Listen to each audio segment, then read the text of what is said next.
So, good evening, everybody, and welcome to the Town Board of the Town of Austin regular meeting and work session for Tuesday, July 14th, 2020. If you can, please rise and join me for the Pledge of Allegiance. Our virtual flag. I pledge allegiance to the flag of the United States of America and to the republic for which it stands, one nation, under God, indivisible, with liberty and justice for all.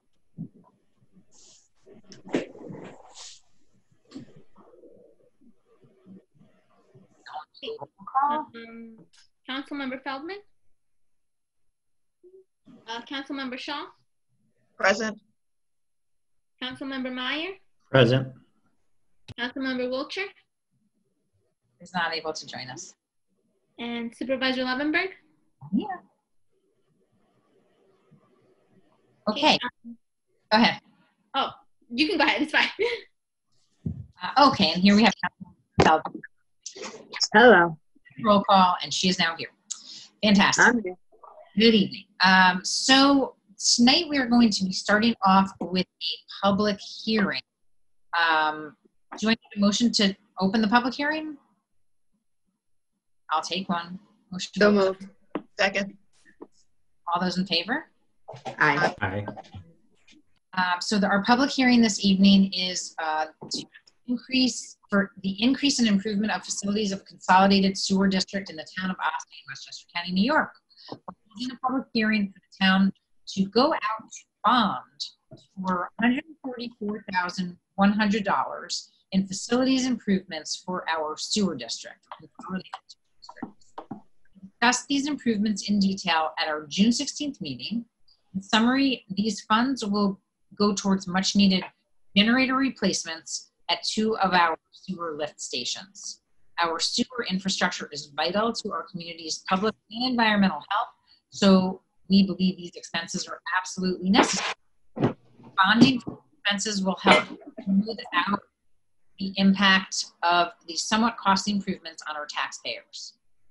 Are there any members of the public who are here with us this evening who would like to address the board at this public hearing? Supervisor, I just want to note, I know usually you plug in your headphones for the sound. You're cutting in and out a little bit. So, but I also do not see any members of the public on our meeting at this point in time. Okay, and thank you for the reminder. I shall do so. I did forget that. But good news is my husband's headphones are right here. I'm going to steal them.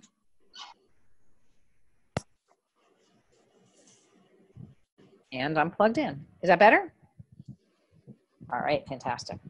Okay, hearing nobody from the public here to address the board. Is there anybody from the board who has anything else to say? And if not, then I would take a motion to close the public hearing. So moved. Second. All those in favor? Aye. Aye. Anybody opposed? Okay, wonderful.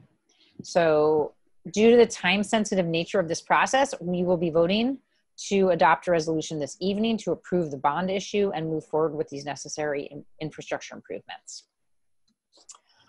And now into announcements. Before I get into the meat of my announcements, I wanted to start with some fun stuff.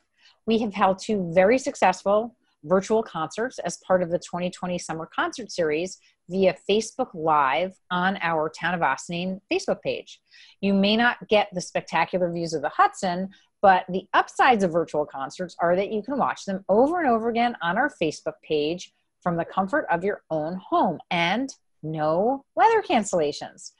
I know in the supervisor's office, we are relieved that we don't have to monitor our weather apps every Friday this year. Although admittedly with Tropical Storm Faye last week, I did think that we might possibly lose power and Wi-Fi mid-concert, but we managed to weather the storm.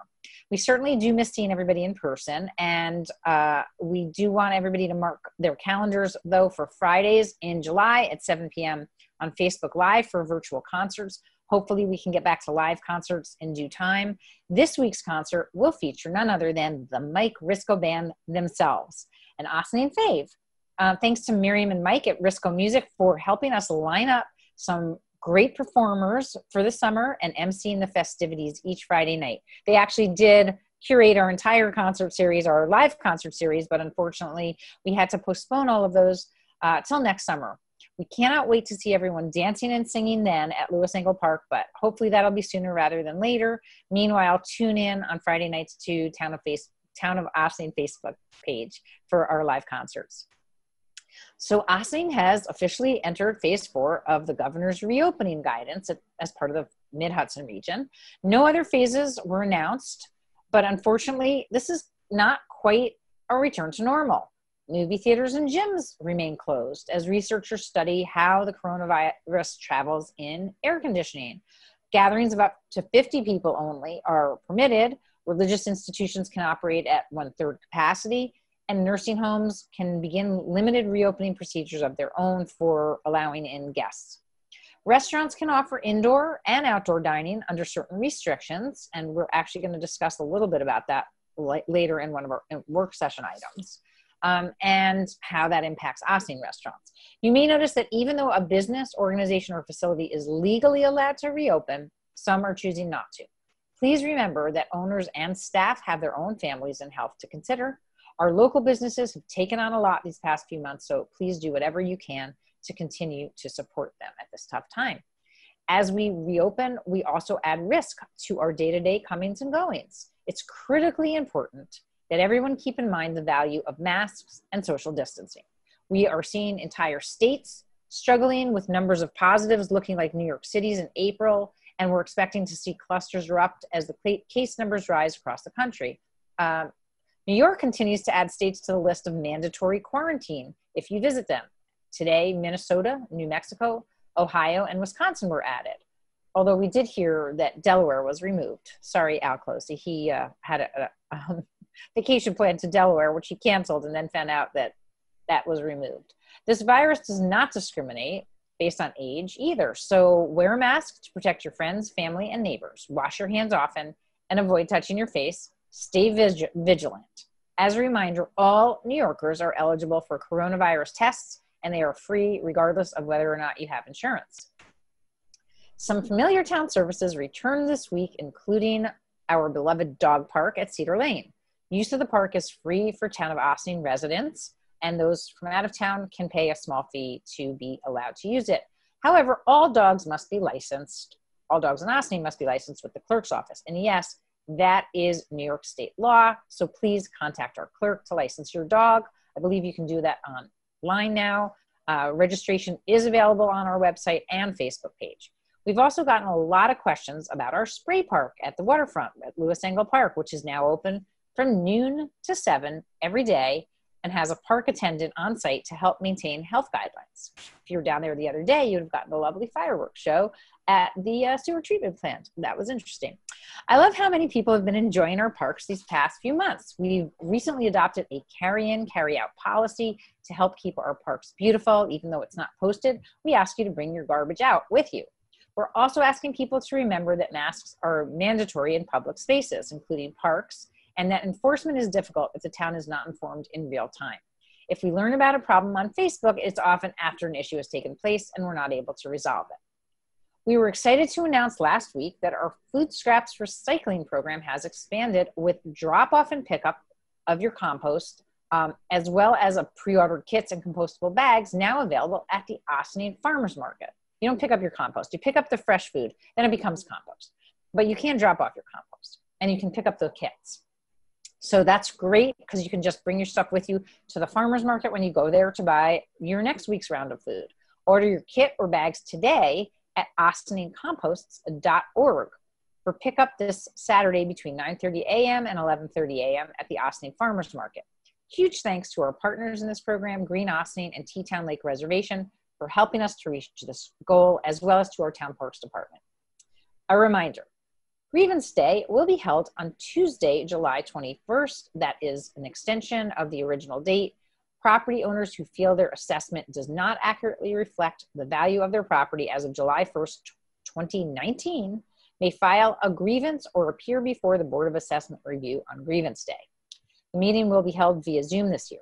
The assessor's office requests that grievances be sent via email to grievance@townofossining.com. Questions about grievance day or the assessment process can be directed to the assessor's office at 762-8274. Tomorrow is also a big day for our tax receiver's office. You may remember that taxpayers facing hardship caused by COVID-19 were allowed to defer payments for late payments of their 2020 town and county tax bill. Property owners can submit a hardship certification form with their payment to the tax receiver by tomorrow, July 15th. Late payment of taxes for all taxpayers was reduced to 1% if paid between June 1st and July 15th, and that's without the hardship. As of July 16th, penalties will significantly increase to 5% and even further on August 1st to 7%. If you've not yet paid your 2020 town county bill, please get in that payment with penalty or hardship form by tomorrow. The hardship certification form is available on the town's website right at the top of the homepage. The tax office is also happy to answer any of your questions. They can be reached at 762-8790 or via email at hperlowitz@townofaustining.com or taxreceiver@townofaustining.com. In-person office hours are only until 2:30 tomorrow. I believe they start at 9 a.m. Since the end of May, many people in our town participated in rallies, forums, and discussions about the future of our community and nation. Open Door, in collaboration with other Austining groups, is hosting a youth summer leadership program starting next week. The program is looking for middle and high school students who are interested in learning about engagement and solutions to local concerns. They are looking for out-of-the-box thinkers and students who want to see steps toward progress. Previous leadership experience is not required. The youth leadership program is free, and anyone interested can sign up on the Community Pass section of our Recreation and Parks website. The Galata House is celebrating its 5th anniversary. Join them July 24th at 7 p.m. at the Briarcliff Manor for their annual fundraiser, which was postponed from an April date. It's going to be, I believe, outdoors with dinner, silent auction, a live entertainment, dancing, and honoring 5 unsung heroes, and it is limited to 50 people, who have made an impact in the community and helped Westchester residents in need. This year, I'm honored to have been named an unsung hero myself, joining a fabulous lineup of others who give of themselves daily to help our community. Congratulations in advance to Irene Amato, Perry DiNapoli, Cynthia Galata, and Laura Ray Iannarelli. Tickets are $125 after July 5th, and the number available is limited as mentioned. Register at galatahouse.org. Earlier tonight, I had the opportunity to recognize the biggest unsung hero, Matthew Galata himself, yes, of Galata House, the one and only, for his exceptional work for our Austining community. I'm sure many of you have witnessed Matt's incredible generosity at work in the Austining community, especially during this pandemic, literally feeding thousands of families on a weekly basis across the county. I think that there are over 63,000 meals that they have given out, which is unbelievable. When I was approached by a friend of his to see if the town would recognize Mr. Galata for all he has given to our community, I was certainly happy to oblige. So congratulations again, Matthew. Thank you for all you have done to support Austining during these incredibly difficult times, and I do encourage everybody to celebrate Matthew Galata Day in the town of Austining tomorrow, July 15th. Lastly, please help us help you and our entire community. If you haven't yet responded to the census, what are you waiting for goodness sake? Aren't you tired of hearing me? And if you have, please help us get the word out. Austining has a decent response rate, but nothing super special. There's communities now who have already outpaced their 2010 numbers and response rates. So we want to get there so we have fewer people having to go door to door, knock on doors, and try to get the responses out of us that way. Nearly 35% of our town remains uncounted. Across the country, the census has been eclipsed by the coronavirus crisis. We need to draw this issue into the national spotlight because it is all about funding, folks, and representation. Tell your neighbors, friends, houses of worship, organizations you work with, coworkers, everyone. Census results allocate billions of dollars plus the number of seats we get in the House of Representatives. On our Facebook page, we have been sharing options for completing the census in your preferred language, but we need people to talk this issue up. So come on, peeps. Do any of my board colleagues have any other announcements? And I'm looking and I'm not seeing. Anybody? Anybody? Anybody? Okay. So thank you, because of course I had too many. So next up, we have our police chief, Kevin Sylvester, here for a departmental report. Chief, it's been all about the masks lately, I think. And we also know you've been working with us on the Community Equity Task Force, as well as other groups in the community. So how's it all going from your vantage point in Ossining? Normally I have a little bit of a break between these reports. I think I was here 3 or 4 weeks ago or for something or other. I feel like I was just with the town board recently. Nonetheless, lots going on with the police department. So first and foremost, reopening of our community. So a large part of what we're dealing with right now is related to that and masks and people being out in public. So, here's the position of the police department. A lot of the calls we're getting are about activity in the parks, whether it be people without masks and not distancing and garbage left in parks. So we've made parks a priority for our patrols, and that's where our officers are being deployed the most, because that's where the most people are typically, and particularly on the weekends. Our philosophy right now is that we're trying to help people maintain voluntary compliance, which tends to be the philosophy of policing in general.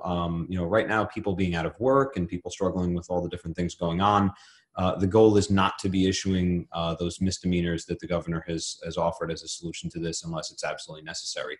Our goal is to walk around and talk to people. One of the things that we are finding from the calls that we're receiving, there's a lot of misunderstandings with, groups of people congregating, and it turns out that it's a family.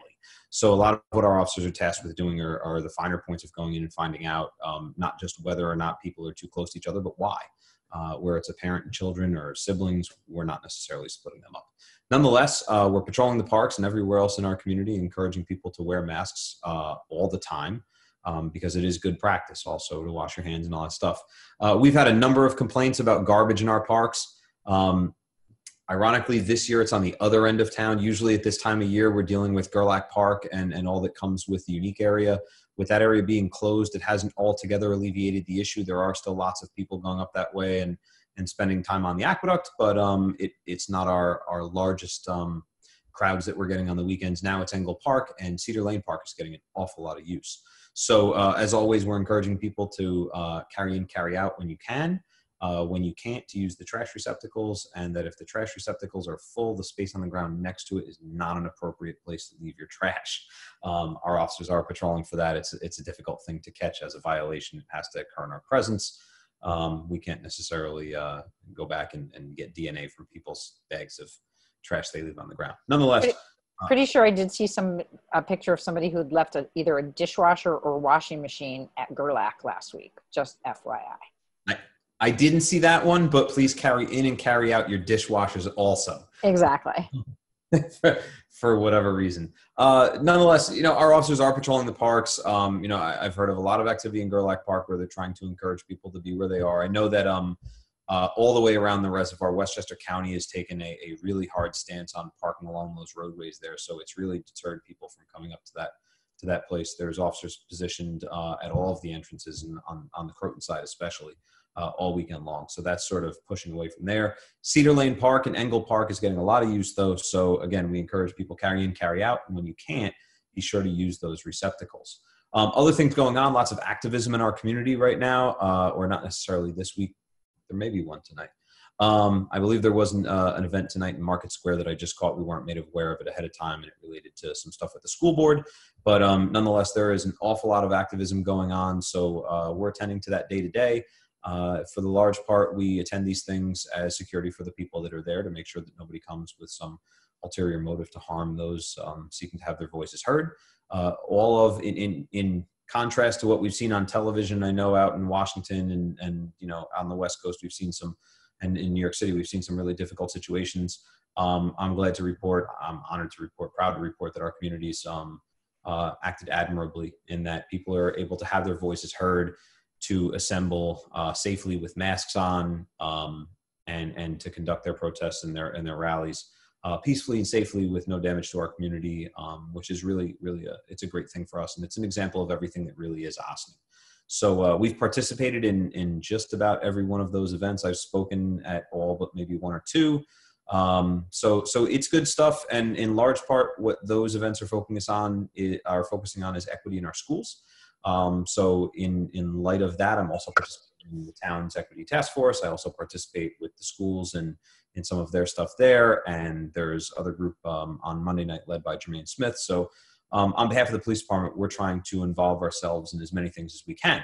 Last, I want to bring up the governor had issued Executive Order 203 a few weeks back, which requires all municipalities with the police department to do a comprehensive review of policy and procedure and deployments and all such things related to policing. I understand there may be a discussion that I'll be having, or the board will be having tomorrow night at the village's legislative session to discuss a direction for that. It appears that they are looking to hire some sort of third party to manage this process or to lead community conversations. But I tell you that to tell you this, that over the next few months, my intention is for this to be finished by the end of the year, because I have concerns about the board changing its makeup and new people coming in and things like that. So if we can get this done with the board that's here, we have 6 months to complete the process. We intend to review. We already review all of our policies and procedures every year under New York State accreditation. This is another opportunity for us to do that, but more importantly, there's going to be robust opportunities for community input. So we're looking forward to that. It appears that those talking sessions and listening sessions will be held by some sort of third party. I don't know who that is at this point or how that's going to be arranged for, but as I've said to the village board, I'll say to you, our department stands ready and willing. I see this as an opportunity. Most of what's contained in that executive order is already in place. It talks about implicit bias training, which we've done, and we have every intention of, it's going to be back in my budget for next year again. It talks about body cameras, which we've had for 7 or 8 years now. It talks about de-escalation training, which has been around for as long as I've been a cop. So just about everything that's on the governor's list, we're already doing. We're the only civilian complaint review board in all of Westchester County, and we've really ramped up the training for that group in order to reconstitute. The board reconstituted that this year with all new members. So we're trying to make them functional again.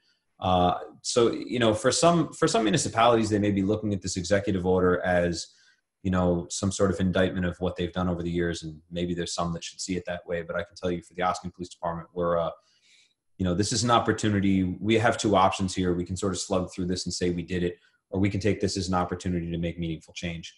They're entitling it a reinvention of your police department. I prefer to call this an evolution of our police department, because I don't believe that we need to be reinvented, but I believe that there's always room that we can do things better, change things. So this is an awesome opportunity for us to evolve our police department to another phase, and to do that with community input. So my pitch to the board has been that this should be evidence-based, it should be data-based, it should be scientific. I'm all in favor of studying demographics on traffic stops and arrests and all those kind of things. I'm hopeful that the village board is going to allocate funding in order to bring somebody on board that can do those kinds of studies. I think hearing the community is important, but I think hearing the community and then providing data about what really goes on and combining those 2 things to have a real scientific approach to how we deploy our police services and the type of things we do. That, in my philosophy, is the best way to do this. And I speak for myself, but I can tell you from my conversations with all of my staff, they're optimistic about this, because this is really an opportunity for them to shine and say, look, here's all the wonderful things that we already do that, from the governor's office, this is really supposed to be, lighting a fire under people's behinds to get going. But for us, it's a great opportunity to maybe tighten some things up, but in large part, we're in compliance already. So, in that vein, I think we spoke last time I was here that we've amended all of our use of force policies to comply with the 8 Can't Wait campaign. So we see ourselves as forward-looking police officers, and we look at this as another opportunity. Every day is an opportunity to be better than yesterday. So this is a larger opportunity to do that, and to do that with all of our community partners. Awesome. That's all I got. Okay, so if you don't mind, I'll just open it up to the board. If anybody has any particular questions or concerns, anything that you guys have been hearing that you want to talk to the chief about.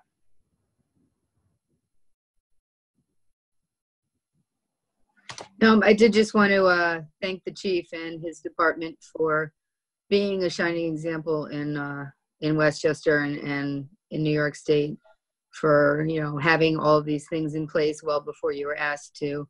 I think it's a good look for Ossining, and I know that we're continued to work toward improving anything that you can. I have full confidence that you're on top of it. So thank you for all that you have done, and thank you for all that I know you will do. I appreciate that. From our staff, they really do see themselves as the face of the community, that, we're out there probably more than most in terms of interaction with people, just that, our job is outdoors. So, it's a proud moment for us to be able to say that, we're doing things that we're supposed to be doing, when so much of what you see on TV is people doing not what they're supposed to be doing, or, bad examples. It's a nice moment for our staff to be able to stand proud and say that, we're doing it the right way. So I appreciate your words.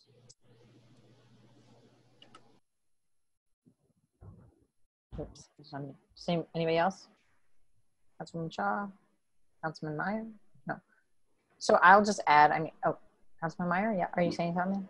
I was just going to say, we had my wife and I had the unpleasant experience of calling the police over the weekend for a leaf blower that wouldn't stop right next door to us and blowing everything on our house. And the officer who came was very, very professional and very helpful. So I just want to thank you, Chief. Glad to hear that. I didn't see that blotter, but I'm glad to hear that they were able to handle that appropriately. Good. Thank you.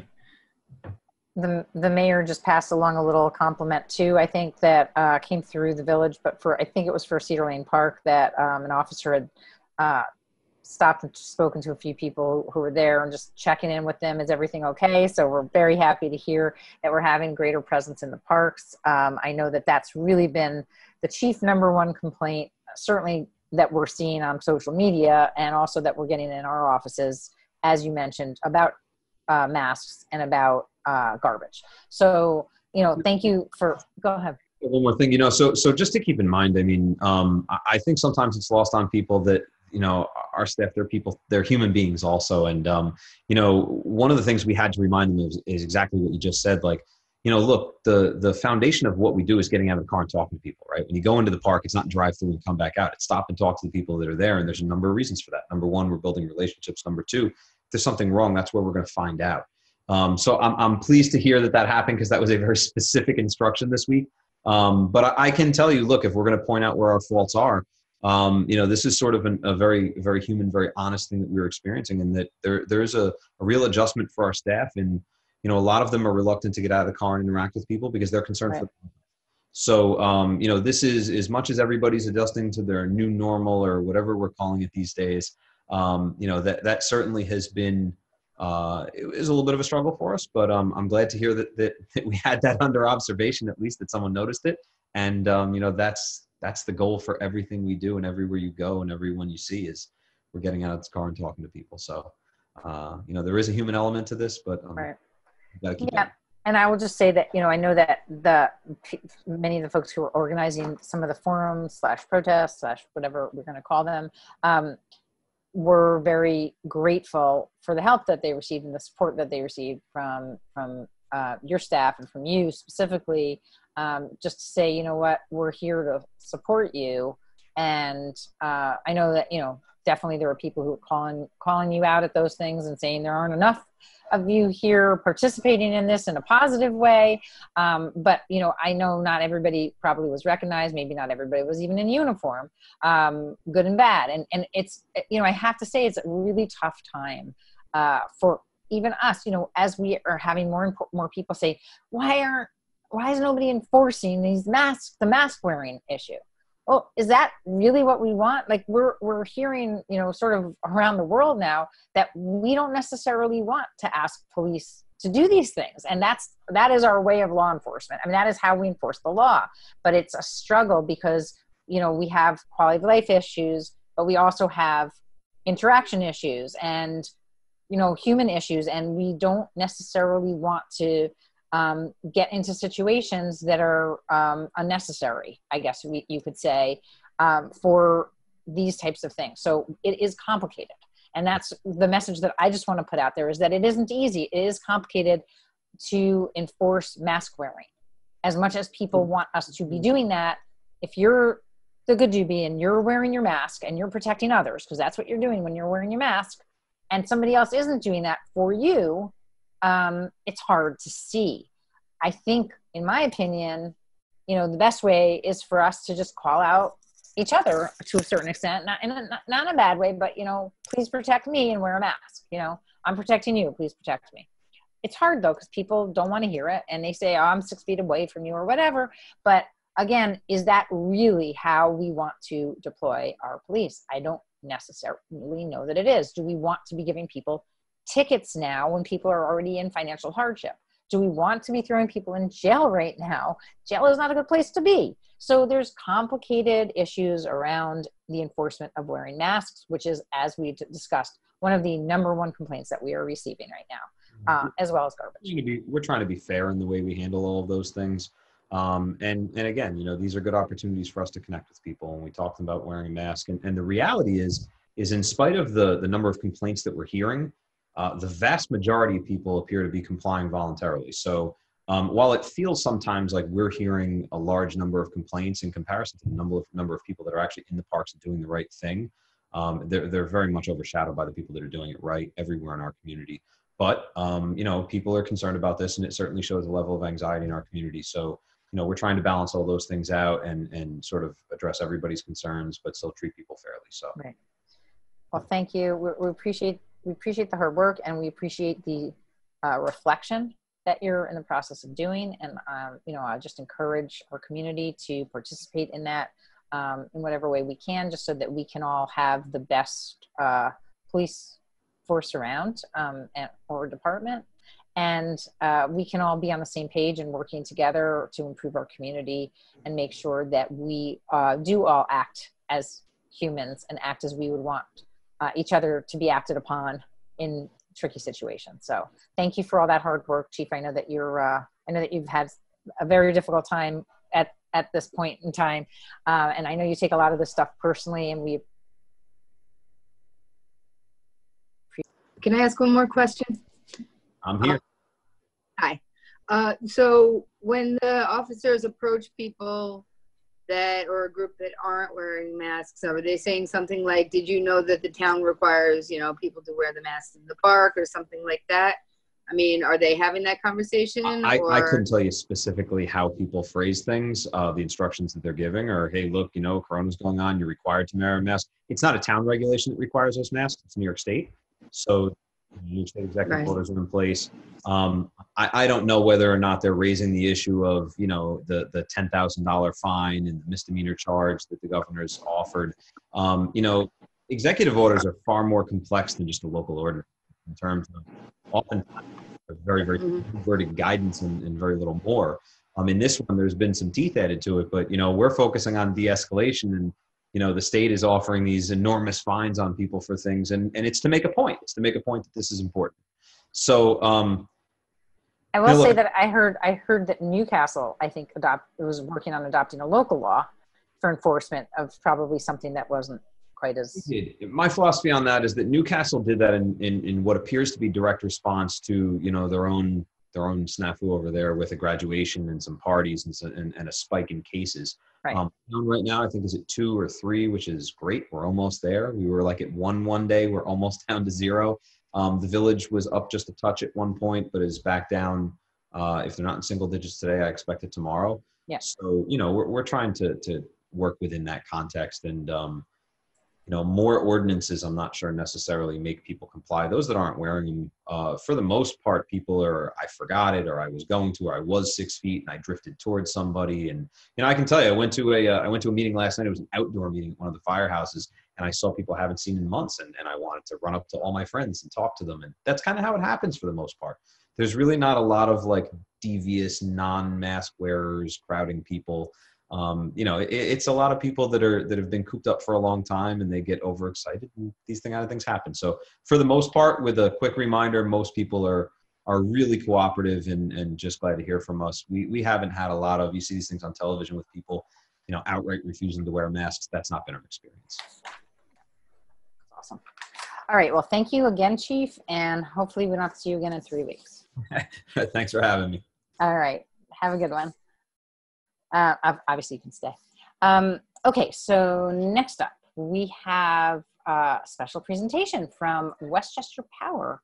So let me find my notes and just make sure I introduce the right people. And our friends from Sustainable Westchester / Westchester Power, as part of Sustainable Westchester, are here tonight to talk a little bit about community choice aggregation which is a program for most Westchester municipalities have opted into, and the town of Ossining did so a number of years ago. We opted into the 100% green option, and Westchester Power folks are going to share some info tonight with us, and I think they have a PowerPoint to talk a little bit about what's going on. I don't know if we're getting ready to look at a new contract and go out to bid again, or exactly how we're handling that, but I'm sure that Carmen and Michelle are going to update us and give us all that good information. So welcome, and I think if you need to do the screen sharing, Victoria can help you out, or you guys know what to do. Sure, thank you very much. I will share my screen now, and you should be able to see my presentation. So we can. Thank you. Again, my name is Carmen Santos, and I'm here with Michelle Delafonte. We both work for Sustainable Westchester. I work with the Westchester Power Program, and Michelle works with new initiatives in Sustainable Westchester. So just for those of you who do not know about Sustainable Westchester, we are a nonprofit consortium of Westchester County local governments. We facilitate sustainability programming to help ensure a better future for our communities. Out of the 45 municipalities in the county, 44 of them participate in Sustainable Westchester, as well as the county itself. So tonight we're here to speak about Westchester Power, but we also have other programs in the sustainability space. We have a community solar program where program participants get financial benefits for supporting solar development. We have a Heat Smart campaign where we are evaluating residences and commercial properties for their heating and cooling to see if they're efficient, and providing them solutions to improve that efficiency. And in the clean transportation side, we're working with electric vehicles and securing the infrastructure for it. In the zero waste area, our biggest highlight is the Recycle Right app, where municipalities upload their recycling schedules, and this helps improve their waste management and reduce costs. If you're interested in learning more about this programming, please contact us, and we'll be happy to give you more information.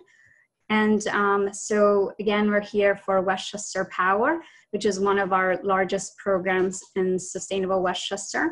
It functions almost like an engine to our organization. Basically, we aggregate residents and small businesses within participating municipalities to buy energy collectively. And this helps us set criteria that energy companies must meet in order to supply us energy. And it helps us make a positive impact in our environment. So 27 municipalities in Westchester County participate in Westchester Power. 24 of them have chosen green supply that is 100% renewable energy.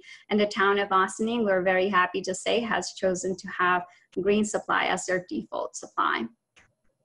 So the biggest reason we do this is because of the environmental progress we can make.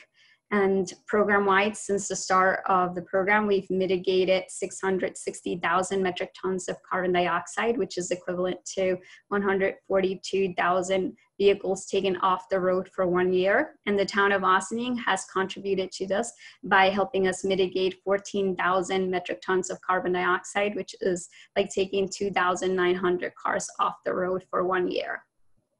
The program has many benefits, including that it is a vetted community program. Your municipality approves of it. We are not an ESCO. We work with ESCOs to access renewable energy, but residents and small businesses do not have to sign any contracts. You do not get any penalties. You don't have to pay anything to join the program or get out of the program. There are no surprises in the rates. We will let you know ahead of time when we'll have new pricing, such as when we'll be entering a new contract in 2021. We set a not to exceed bid cap that suppliers have to meet or go under, and this is informed by energy market research as well as historical prices for utility rates. And also your municipality approves of that not to exceed bid cap. And our large customer base helps us secure competitive fixed rate prices, which protect us from the volatility of the energy market. And so if you're not with Westchester Power and you get your power through the utility, then basically every month your rate differs. And whereas in Westchester Power, it would be the fixed rate. We are available for everyone 24/7. You can email us, you can call us. We go out into the community to educate program participants or just all residents about our program, also about green energy. We help them be aware of predatory practices that ESCOs have, which is introducing you at a low rate and then hiking up the price a few months later. We also help you understand your bill, and we can provide all these resources in Spanish. The biggest reason we're doing this is to help mitigate climate change. As you've noticed, we had a really mild winter. We barely saw any snow, and this calls for aggressive measures. And the New York State has actually set aggressive climate goals, and your participation in this program helps us offset hundreds of thousands of metric tons of carbon dioxide and helps us meet these goals. You also get clean energy community certification, and it basically being in the program positions you for grants like the Climate Smart Communities grants. And but the biggest thing you've done by participating in this program is help us have a seat in the table in the energy market. We're now communicating with ESCOs to ask them for renewable energy. We're setting prices. Different companies are coming out to us to try to involve us in their different sustainability programming. So really you're helping us secure energy choice and a better clean energy future. So since the start of 2019, we have been behind a utility, but throughout the life of the program, we've been ahead of the utility. That is, we have saved money. Again, in the town of Ossining, you have green supply that is 100% renewable energy, and it is at 7.96 cents per kilowatt hour. And that is one of the lowest rates that is available within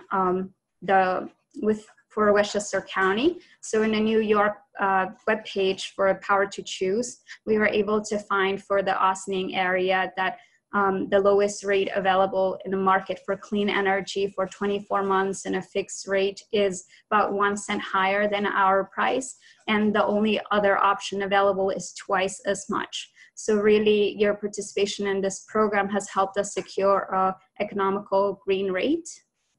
And as I mentioned, since the start of 2019, we've been behind a utility. That has been since the start of contract 2. We've been about $205,000 behind a utility. But since the start of the program, we've been about $95,000 ahead of the utility. That is, we've saved that much. And we've really been able to avoid 14,000 metric tons of carbon dioxide. A lot of people like to look at these numbers on a per account per month basis, which is very similar to your utility bill. So for green residential, for contract 2, we've been behind about $9. And since the launch of the program, we've been ahead about $2. And for green commercial, we've been behind about $8, and we've been also behind since launch at about $4.50. I just want to note that the utilities do not provide 100% renewable energy. They only provide a fraction of renewable energy. And so with your participation here, you're supporting 100% renewable energy. You have one of the lowest green energies available in the market. We've saved about $95,000 for the town of Ossining, that is for your residents and small businesses, and that we've mitigated 14,000 tons of carbon dioxide. And really, the program is like a launch pad to many of our programmings, and it supports our programming. And one of those programs is called Community Solar. You get financial benefits for supporting solar development. You basically subscribe to a solar project. You get credits in your bill that are deducted to your bill from your bill, and then those credits you pay for at a discounted rate. So really you save up to 10% on your utility bill for doing that. And this is something that it's available to you whether you are in Westchester Power or not. And right now you have to opt in. Moving forward, we're hoping to integrate community solar into Westchester Power, making the discounts available to all customers with all Westchester Power customers on an opt-out basis. We're able to do this because the DPS has allowed programs such as Westchester Power to provide community solar on an opt-out basis. And also it has asked Con Ed to introduce consolidated billing. And that means that you no longer have to pay two bills, one to pay for the credits you receive for the solar project, and two, the utility bill. This time you'll only have to pay one utility bill. It will simplify the process so much, and we are very excited about this.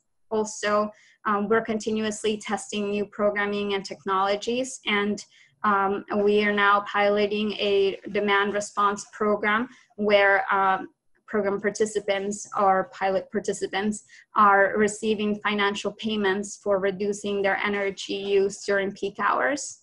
We're also in conversations with companies that are helping us bring direct renewable energy to Westchester County.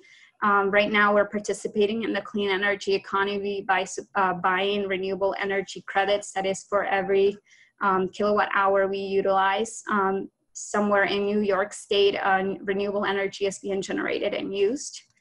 And we're also testing new technology and models that we could hopefully replicate among our communities.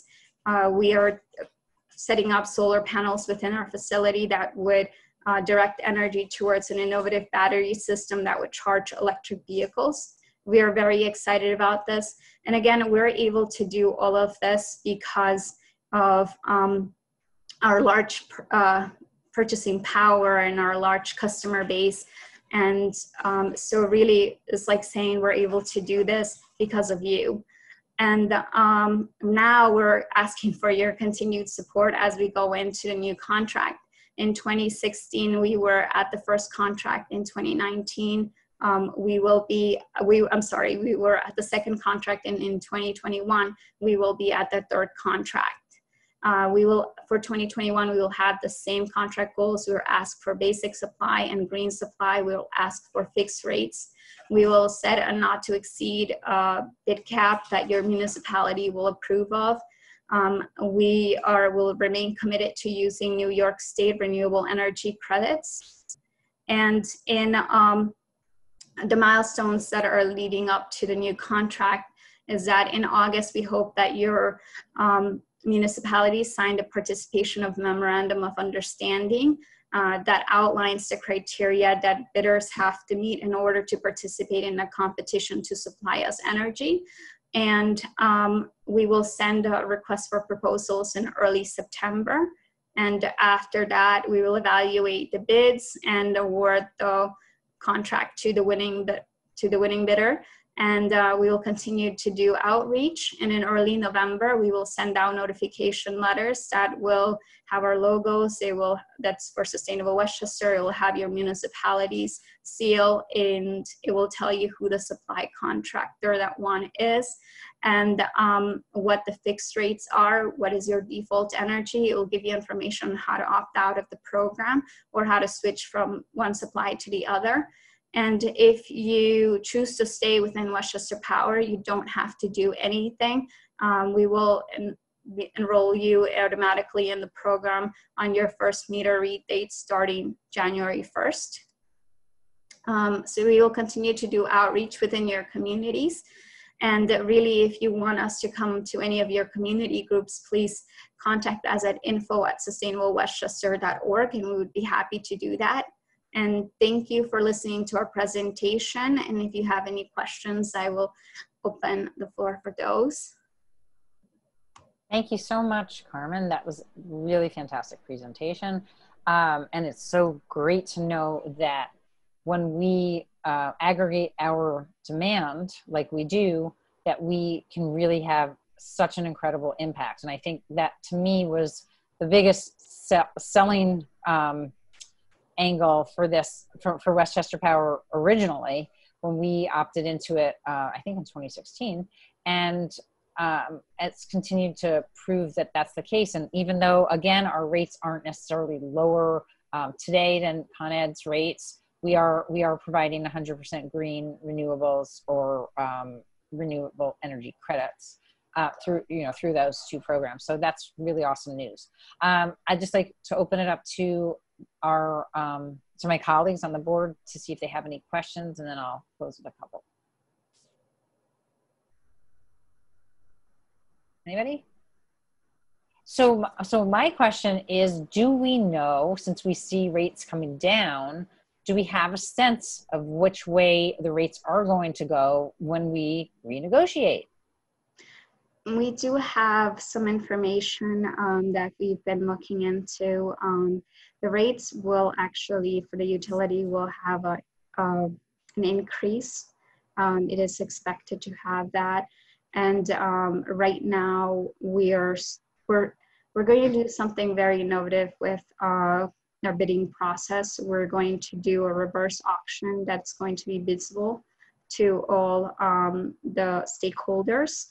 And we're hoping that that's going to help us secure an even a good price, given the information we know about, like the rates going up for the utilities and where we are, what historical prices are. So really right now are in the process of examining all of that, and hopefully soon we'll be having a meeting with the chief electeds to give you more solid information on what we think would be where we would start with a not with a bid and why.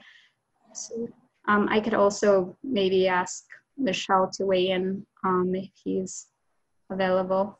Yeah, the few reasons I can give you for the overall rates to increase. As you know, we closed reactor 2 at Indian Point, and next May, the third, number 3 will close as well, which is going to be putting a lot of pressure on the prices as well.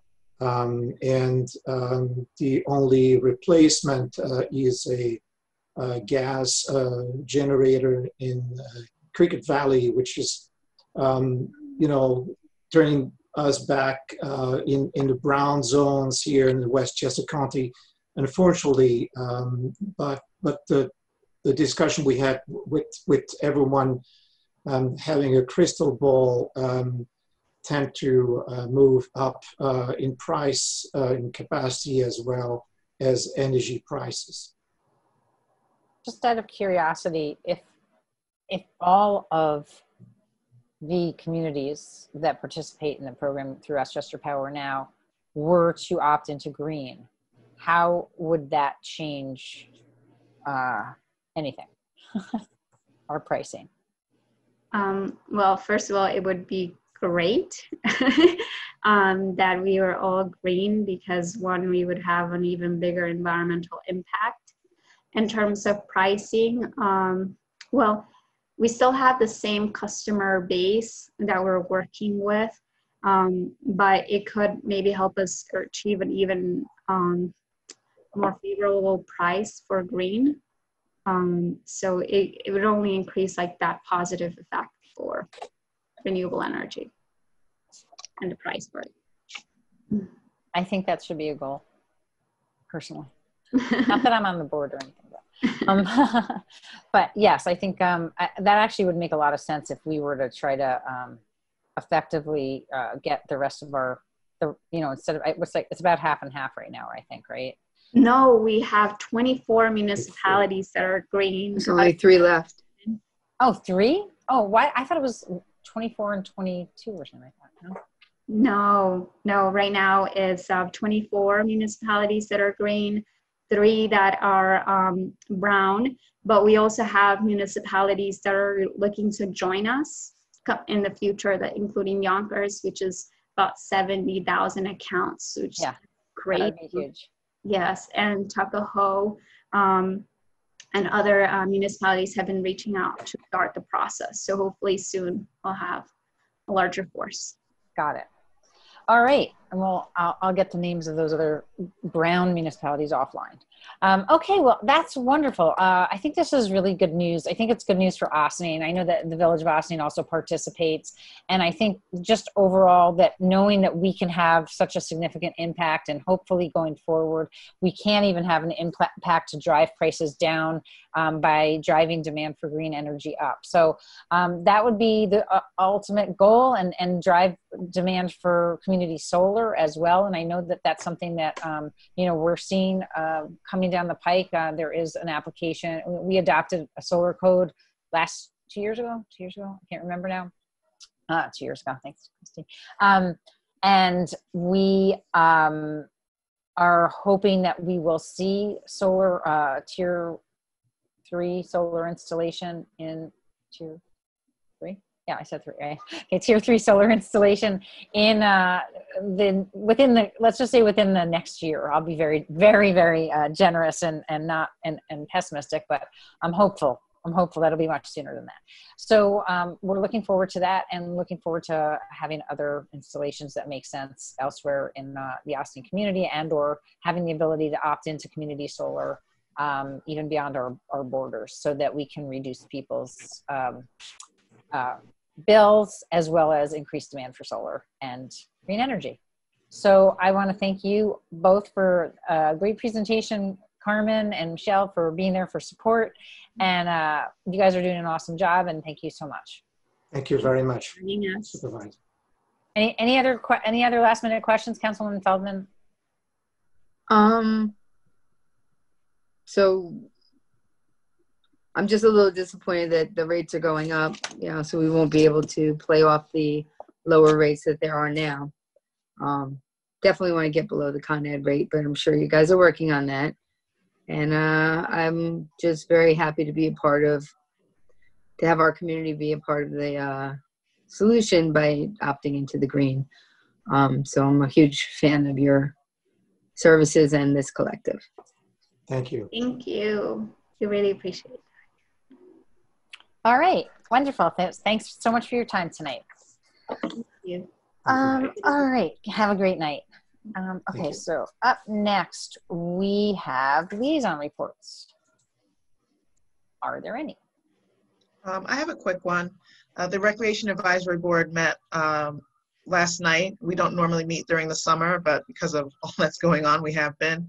And what Pat, who is the chair, Pat Yost, who is the chair, is working on with the rest of us is creating a presentation that he would like to bring to the village board as well as the town board, of kind of a survey of the parks, kind of a wish list, kind of what he's calling easy wins of things to do to improve parks, ideas. So at some point he will be approaching your office, Dana, probably, to get on our schedule to present that and to give some ideas and some suggestions on things that we could be doing in the park.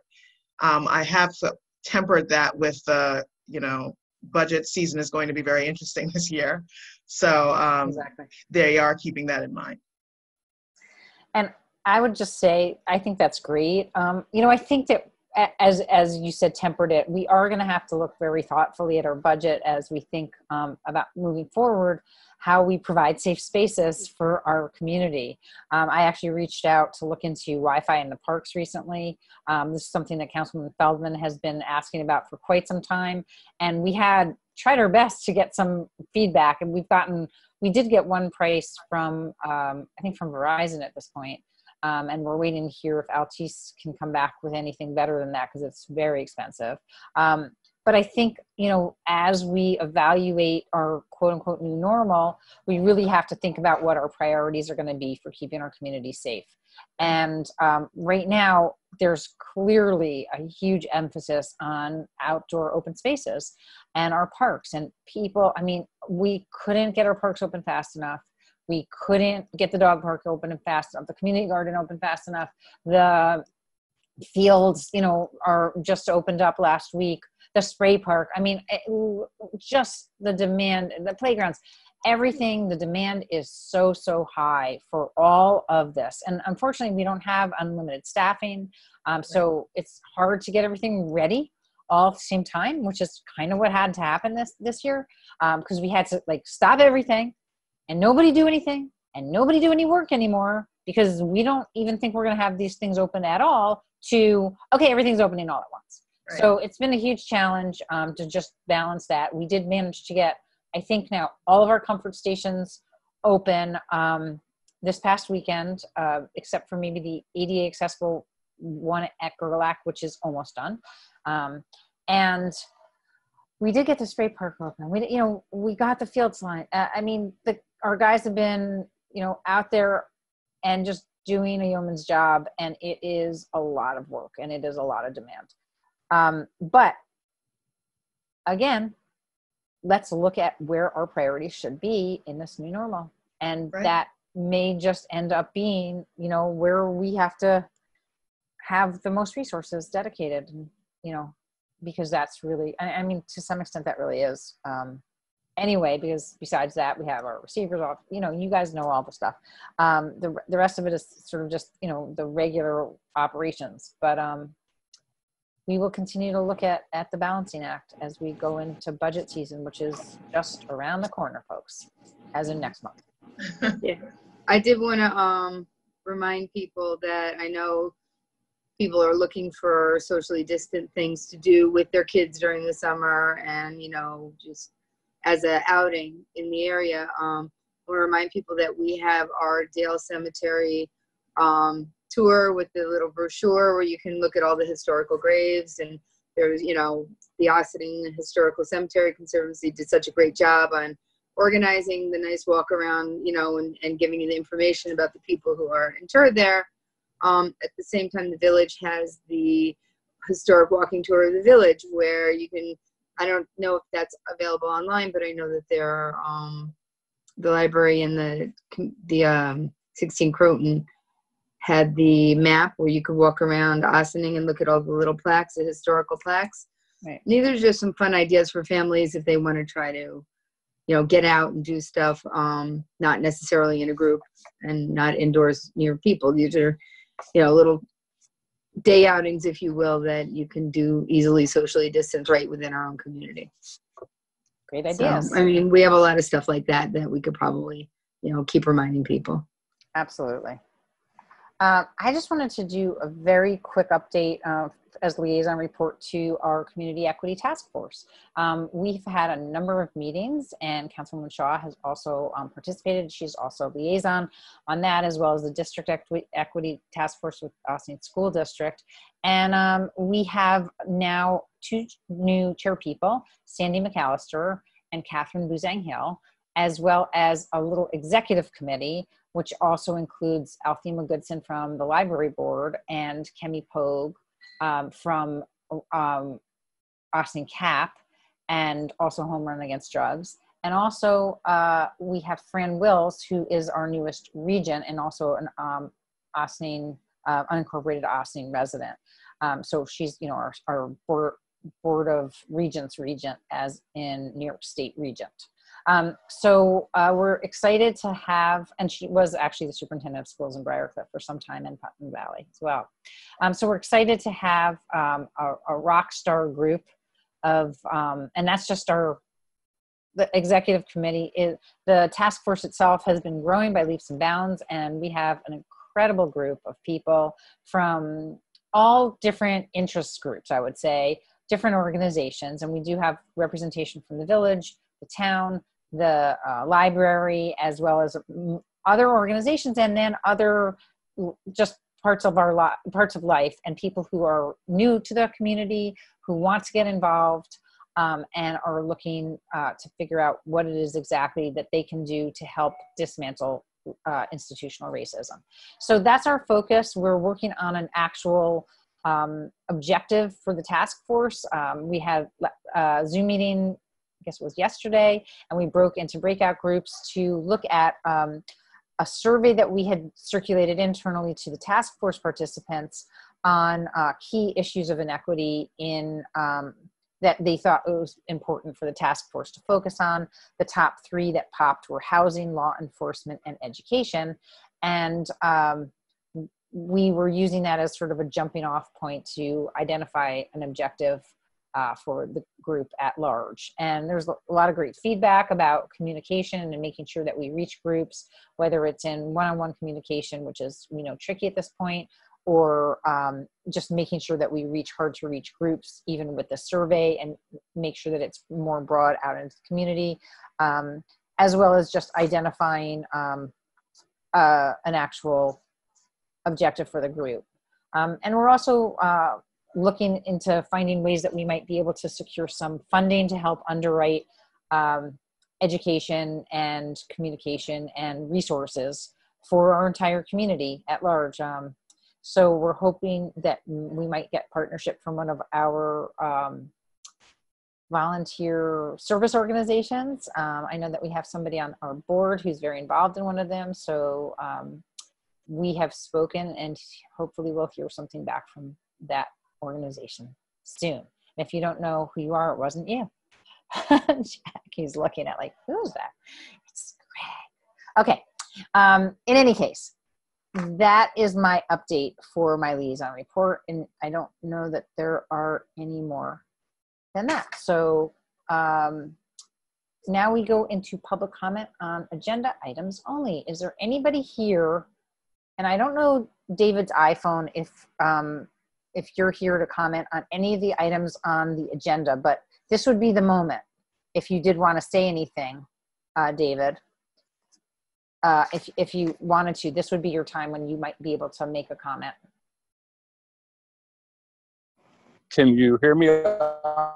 Yes, we can hear you. Not great, but we can. Now we can.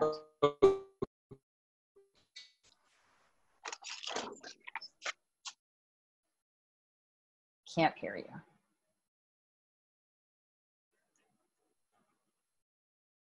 Darn. David, I'm just going to guess and put your thumb up on your screen if this is why you're on the call, that you might be here, you might be getting married, and you might want to be using Gerlach Park as a place to get married. Is that why you're on this call?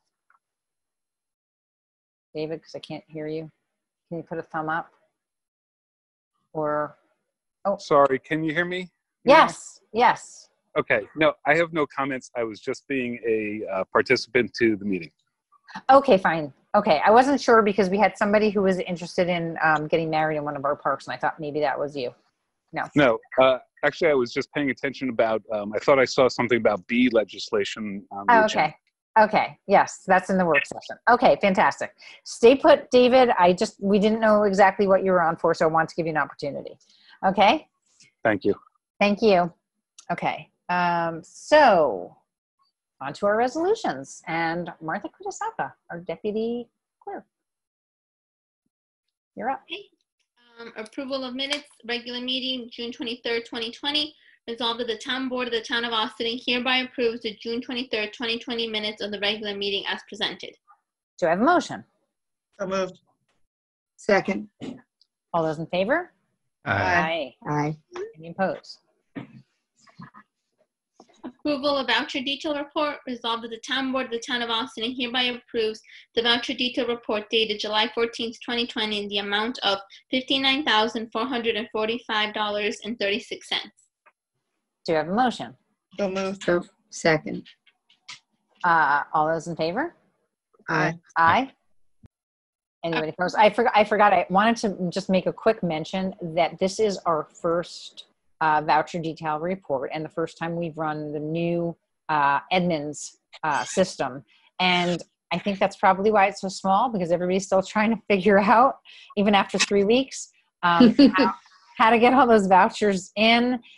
So I'm guessing that the next one's going to be a whopper, but I want to give a huge, huge shout out to our soon-to-be new official comptroller, Dale Brennan, and Liz Nakari, deputy comptroller, for all their work, as well as all of our departments who've been entering vouchers. Thank you to Victoria Caffarelli, as well as everybody else in the other departments who have been getting trained and also continuing to do their everyday job and getting these vouchers in.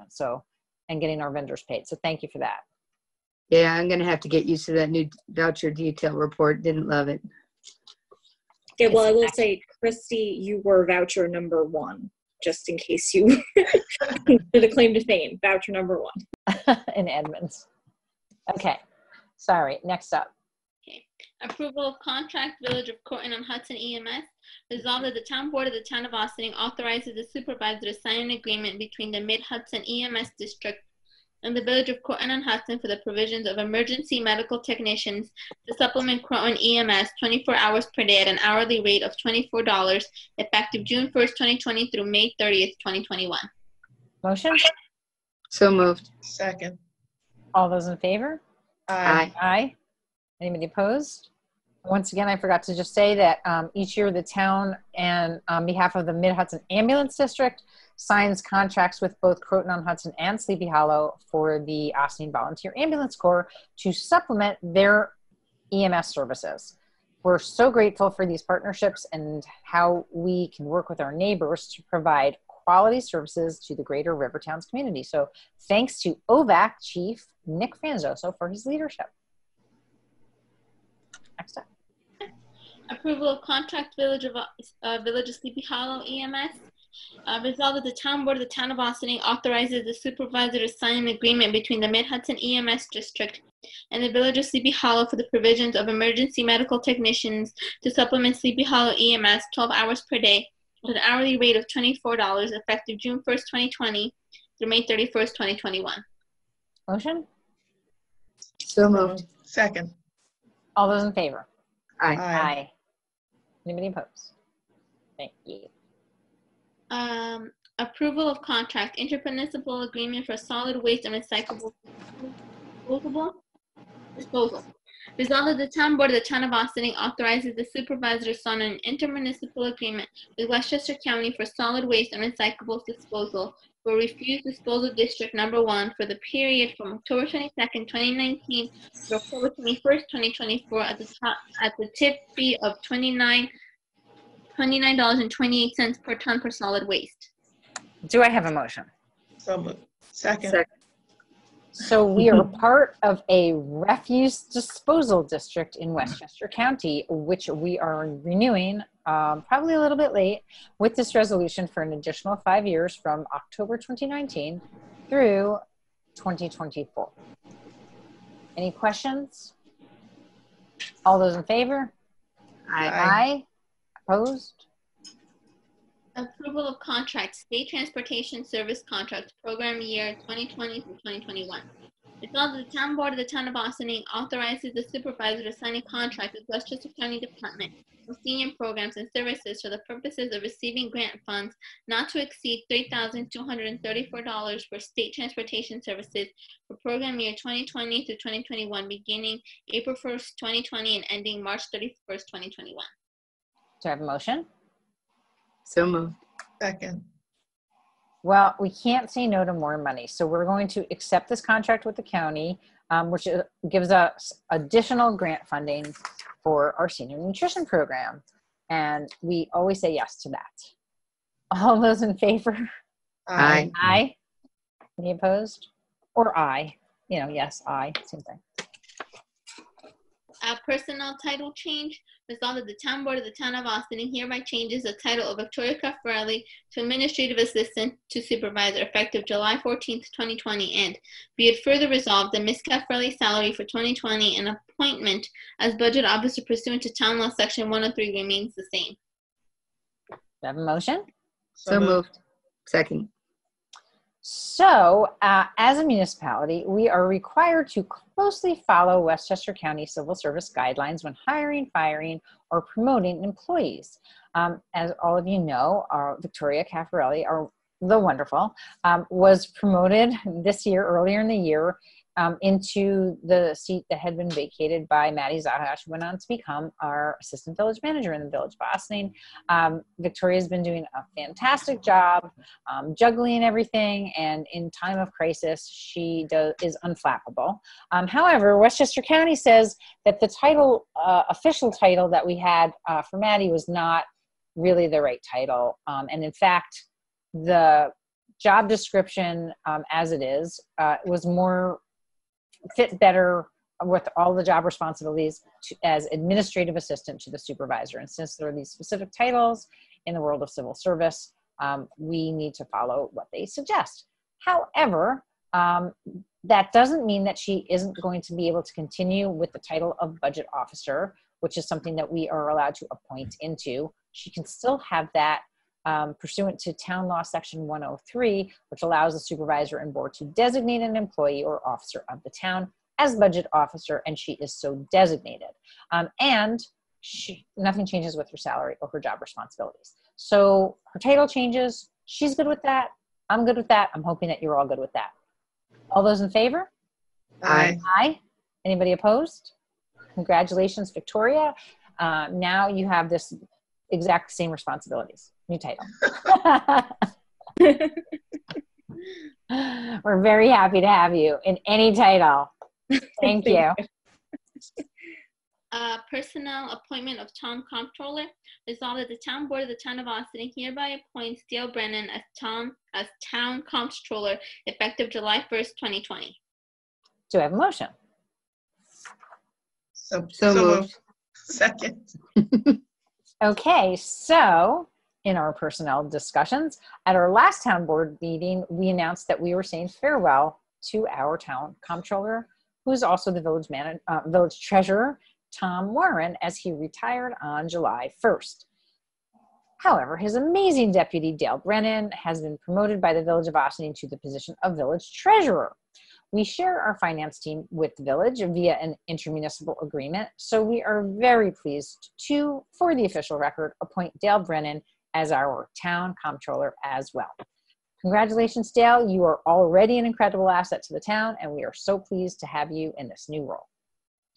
All those in favor? Aye. Did I actually do a motion already? Yes. Okay. Anybody opposed?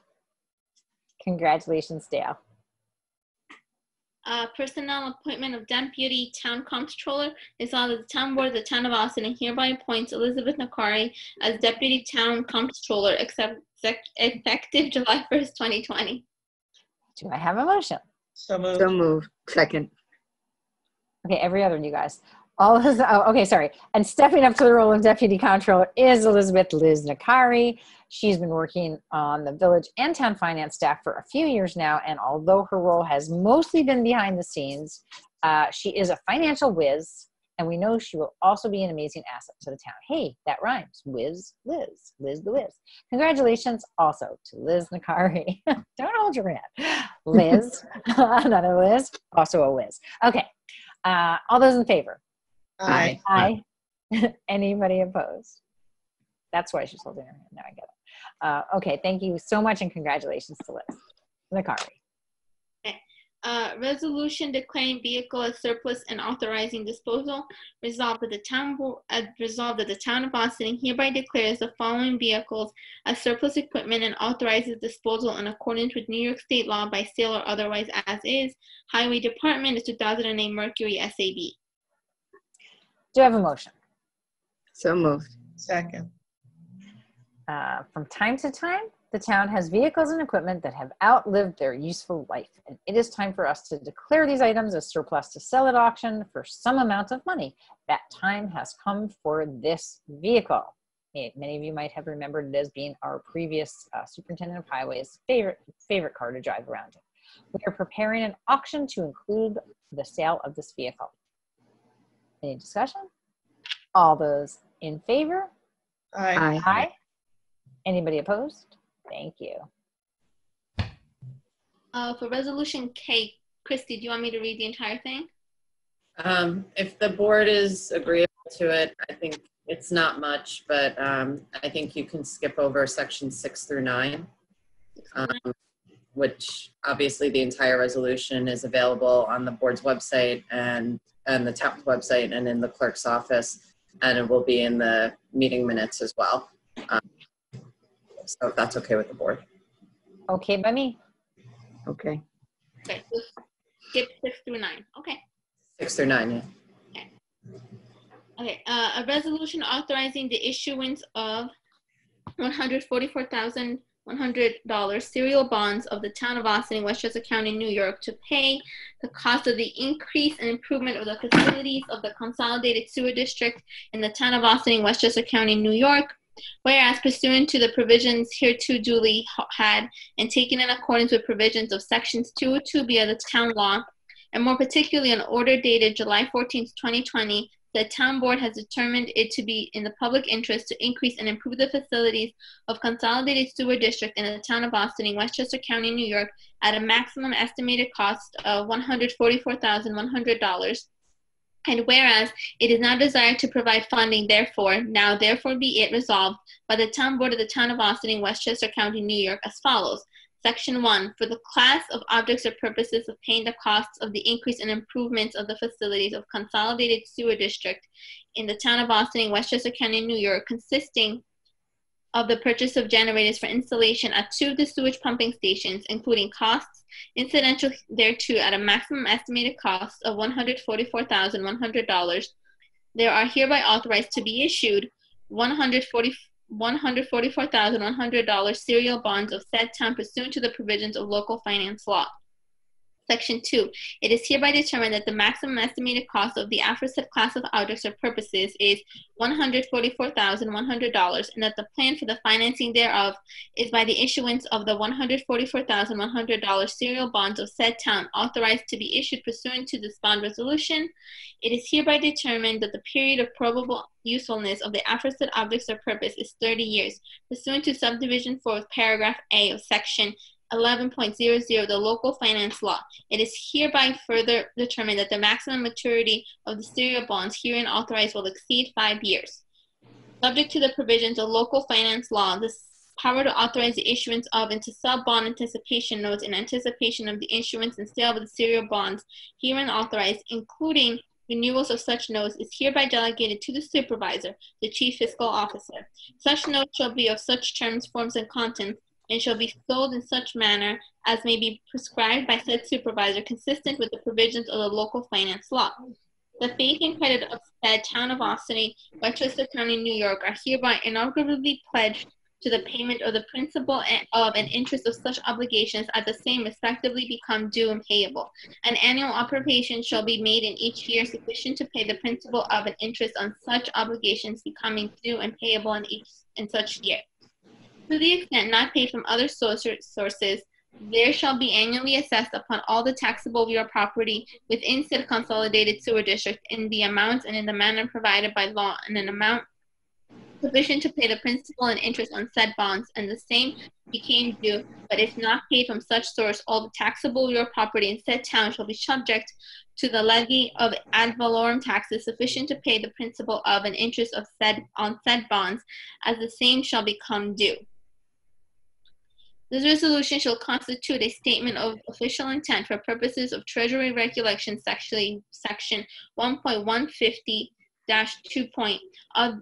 Other than as specified in this resolution, no monies are reasonably expected to be reserved, allocated on a long-term basis, or otherwise set aside with respect to the permanent funding of the object or purpose described herein. This resolution, which takes effect immediately, shall be published in summary in the official newspaper of the town, together with a notice of the town clerk in substantially the form provided in section 81 of the local finance law. Okay, do I have a motion? So moved. Second.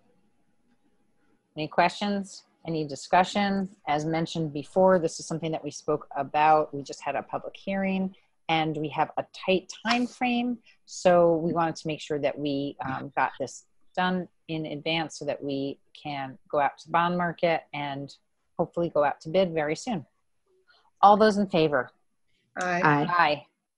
Anybody opposed? We don't have to do a roll call vote for this, do we? Bond resolution? You know? It's not a local law, but I mean, if you want to, you might as well, just in case. Let's just do it just in case. Okay, Martha? Okay. Councilmember Shaw? Aye. Councilmember Meyer? Aye. Councilmember Feldman? Aye. Supervisor Levenberg? Aye. Temporary beer/wine/cider permit for facilities rental August 2nd, 2020. Resolved that the town board of the town of Austin hereby authorizes the supervisor to sign the landlord authorization form for the New York State Liquor Authority for temporary beer/wine/cider license for Miss Martine De Matteo, who has filed an application to rent the pavilion in Greenwich Park in the town of Austin on Sunday, August 2nd, 2020, and be it further resolved that the applicant will provide proof of insurance and the letter of indemnity to the town in a form acceptable to the council. I don't know, it's cut off. Town. Town. Yeah, council to the town.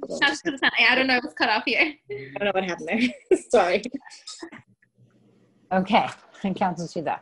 All right, fantastic. Do I have a motion? Moved. Second. In August, this couple is looking to hold their wedding at Gerlach Park under the pavilion. What a lovely socially distanced wedding venue. They're looking to have a champagne toast at their wedding, and the code requires approval by the board to consume alcohol in a town park. We do not anticipate this being an issue for this particular event. Congratulations to the happy couple. All those in favor? Aye. Aye. Aye. Anybody opposed? Wonderful. Thank you. Okay. Is there any correspondence to be received and filed? I believe so. So monthly reports.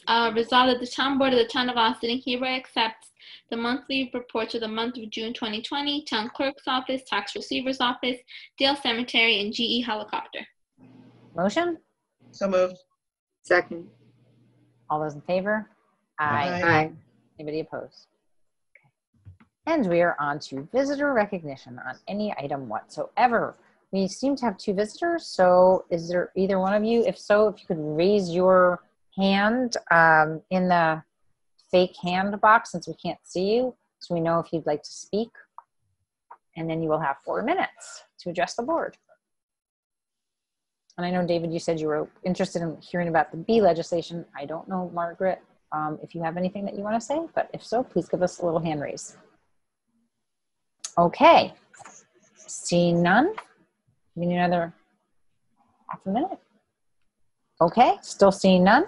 We are going to move on into our work session, I believe, right? Are we up to that?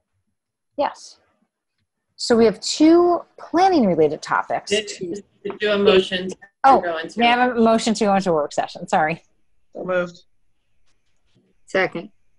All those in favor? Aye. Aye. Aye. Okay, anybody opposed? Thank you. All right, so we have 2 planning related topics, as I mentioned, to discuss this evening. We are going to welcome our town planner, Valerie Menastra, into the conversation. Hi, Valerie. Hello. Hello. Hi. So our first discussion is to talk about the potential for adopting some beekeeping legislation in the town of Austin. Some of our neighboring municipalities have similar legislation, and we know that this can be a beneficial use in the town for our collective environment if we do it correctly. Bees are important pollinators, and they are contribute to our health. So I'm going to turn it over to Valerie and also Council Donna for our discussion. Or maybe just Valerie, I'm not sure. Yeah, no, I think it'll be a combination of both. Okay, wonderful. So I'll just start a little bit about some of the communities and the types of bee legislations that are there. And these are some things for the board to consider. And then I'll, open it up for your feedback, and then we can go from there. So basically, all bee legislations tend to have 2 different components. First is the regulations themselves, which gets worked into your overall town code. And then the second, it deals with the permitting process. In some communities, they specifically will legislate specific zoning districts, as well as certain property sizes, which will allow for beekeeping to take place. In other communities, they just have general regulations associated with beekeeping, dealing with nuisances or dealing with where very specifically the types of beehives or the locations of the beehives and types of water sources, and then have a permitting process. So I think really the creating bee legislation, there's a number of examples out there, and they're pretty, I would say for the most part, they're pretty formulaic. It really just comes down to the concerns from the board, whether you want to look at particular zoning districts, whether you want to look at certain property sizes, or whether you want to just open it up for any property that's interested in having some sort of beekeeping, but then they would have to adhere to clearly certain regulations as well as permitting process. And when you look at, for example, like the Village of Austin has a permitting process with just blanket regulations associated with all zoning districts, it's a pretty intensive permitting process. So therefore you really do get the serious beekeepers. Now I know in other communities, the concern is trying to regulate specifically only for single family districts or only in commercial districts or in areas where there's certain property sizes. So with that, that is really just, I mean, for the most part, the legislation itself is very simple. It's really just identifying where you think would be most appropriate for this. I know, I mean, one thing, for example, with multifamily homes, I think that might be a little bit more problematic because you might want to have permission from the multiple residents that actually live there versus a single family home. Although there are plenty of situations, like for example, in the city where people have rooftop beekeeping hives and they're not an issue at all. Right. And I mean, I think that, you know, the question is more than anything is where have we seen, if at all, where there have been problems with this, you know, when it's regulated, when it's permitted, when you're basically are requiring that people have experience and that they know what they're doing when they set this up. And it's not just, and then there's a lot of fail safes also where they have to have backups, you know, when, as part of the permitting process. Emergency contacts, exactly. Right. And they have to have training too, usually, that they have to submit evidence of that as well. Right. So, I mean, I would venture to say we probably can't think of all the best places for this. I think I noticed, I think it was in Greenberg's where they said, you know, if somebody has an allergy that's in a neighboring property, that instead of having a I want to just say 20-foot setback, that it would be a 250-foot setback. Right. And there are, you know, often requirements that if you have hives, that they need to be on the back of the property instead of nearby, that or some other structure that is a physical structure that sort of would direct the bees if they were, you know, when they come out to go in a certain direction. Exactly. So I think that, you know, I think that there's a lot of common sense regulations in a lot of the bee legislation that's out there that if we were to follow, I personally don't necessarily think that we should only limit it to residential or only limit it to single family homes, because on some of the multifamily homes or townhouse properties, there probably are really great spots where they could be sited if they got the agreement from, you know, they probably would have to get the agreement from, you know, the homeowners association. Something like that. And my question was why no commercial properties? And you know what? The town of Greenberg just has it in specifically in their residential districts. For example, I looked at the Village of Montebello, and they have it in their residential districts in one business district. In the Village of Austin, they have it allowed for all districts. And we did actually Victoria contacted the Village of Austin just to see if there were any problems, because that particular legislation is the most broadest supplied throughout the community. Mm-hmm. And they have not had any particular problems with the bee legislation with the bee permitting process. Is there a need for the minimum lot size if, you know, if a property was able to have the proper setback? They don't, you know, to me, I don't think it would matter so much if they had a minimum lot size, as long as they had the setback away from the property line. Right. So that is a very good question, and that's why I think some of the communities have designated like 10,000 square foot lots or 20,000 square foot lots to prevent some smaller lots with the concerns that it could go into the neighboring properties. Although I know the Village of Austining has very specific, like the supervisor mentioned, if you have certain barricades that sort of forces the bees to go in a particular direction, if you have a water source close to the hive, that also keeps the bees onto the property. So then there becomes less of an issue of the bees moving to another property. I think the only biggest issue is when there's a swarm, but if you have the emergency, contacts and you already have it set up, that should be taken care of pretty easily. Thank you. So I think, Okay, just to clarify, in answer to Greg's question, it sounds to me, Valerie, like that you don't necessarily think we would need to have this huge lot size requirement. I don't think so, especially the town of Austining has larger size lots to begin with. I think the only thing we might want to do is probably put in some sort of maybe notification, especially if you're dealing with multifamily apartment complexes. I think that maybe it would be wise to at least have those residents be notified that one is going to be installed. Right, that's what I was going to say, is maybe it could be if you're in a multifamily, you just have, approval from the other residents, condo board or whatever, before you actually get your permit to keep the bees. Mm-hmm. I would think that would be a requirement of, homeowners association anyway. I mean, I don't know that anybody can just do anything if you're part of a condominium or a co-op or, Now you can't even plant a flower. Right. I would think that too, but we could definitely make sure we add it in there just for. I just don't think you're going to be able to you can't necessarily put a solar panel up either just because it's allowed, there's other rules and regulations, but. Yeah, but multifamily houses and things like that, it would be nice to have it in there so people don't try to sneak it in with their neighbor. Right. Well, I mean, and definitely, where there are some of the smaller lot sizes, I think that, depending on how close you are to your neighbors, it might, we might say within a certain range that, you need to have notification. That way, if somebody does have an allergy that you're not aware of, that they would know about it before, when you're going through the permitting process, and we could say, okay, well, you need to have a greater setback requirement then.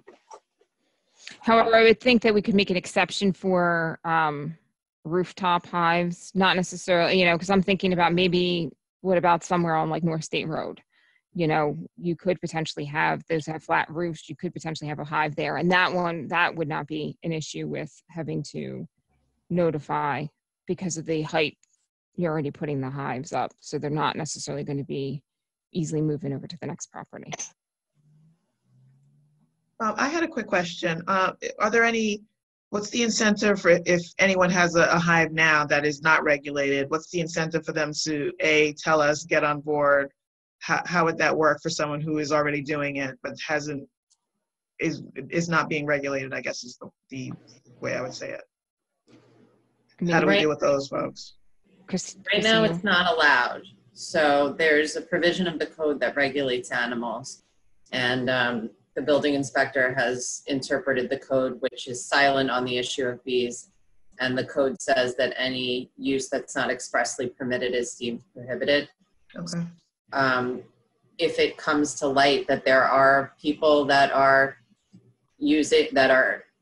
engaging in beekeeping without, well, right now they shouldn't be, but then if it comes to light after this legislation is enacted, then they're not following these regulations, they would be in violation. I mean, the reality is, you don't know what's out there, and things come up all the time under different circumstances.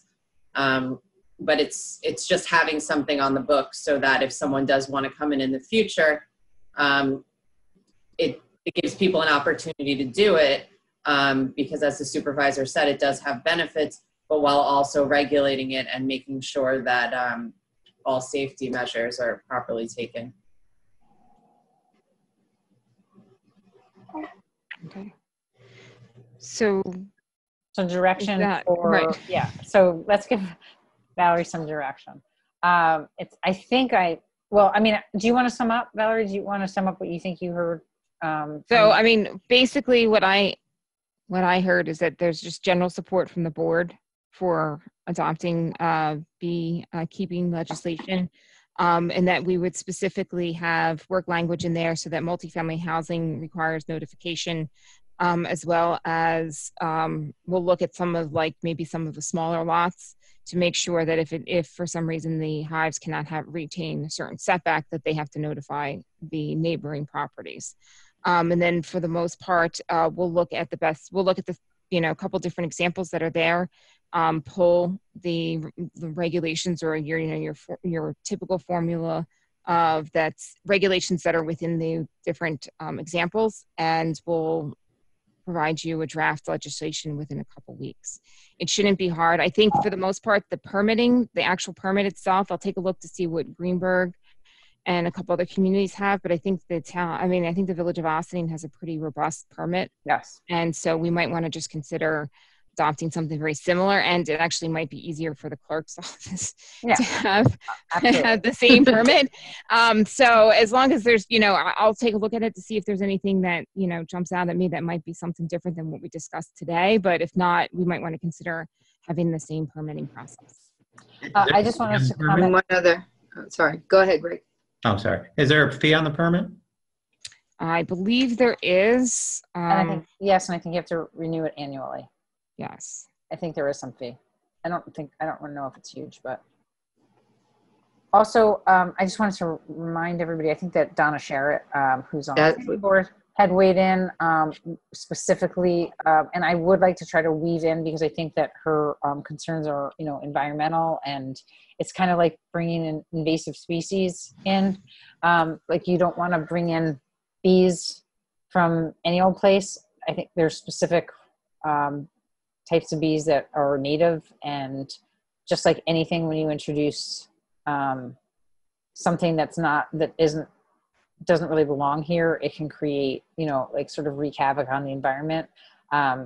That's why we have things like the emerald ash borer and all sorts of, I'm guessing, I don't actually know that that's how come we have it, but I'm guessing that, we have a lot of damaging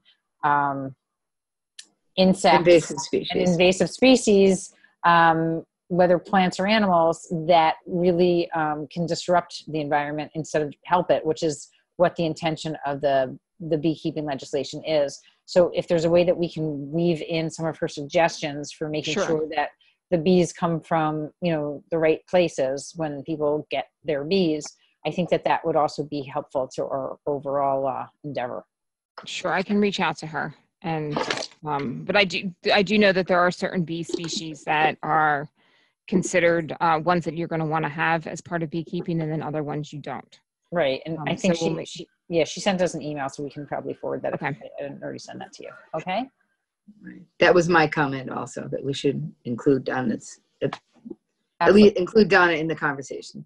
Yes, absolutely. You're also going to have to hold a public hearing because it's a local law, so you'll hear anyone that has input. Great.